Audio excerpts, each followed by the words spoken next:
Сәлем достар, сіздермен бірге Айгерім. Менің каналыма қош келдіңіздер. Бүгін аяқ қақсағанды, ауырғанды, ісінгенді, грибоктан қалай құтылуға болады сол жайындағы әдіспен бөліскім келіп отыр. Ол үшін бізге осындай таза тазик, оған 2 литр жылы су және үлкен ас қасық тұз, барлығын осы тазикке құясыздар. Үлкен ас қасық ас содасы, сосын 2 үлкен ас қасық осындай кір сабын. Кір сабынды теркадан өткізіп аласыздар. Міндетті түрде қатты ыстық болмау керек, аяғыңыз күйіп қалмайтындай осындай температурада, және 10 капля йод қосып жібересіздер. Жасап көрсеңіздер болады. Осы әдісті мен аяғым ауыр кезде жасағанмын.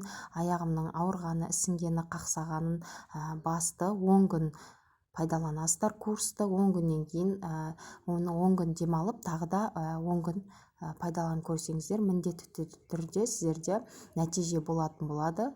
Міндетті түрде менің анам да осы әдіспен пайдаланып жүр. Аяғының ауырғаны, қақсағаны басылады. Менің каналыма тіркеле кетіңіздер.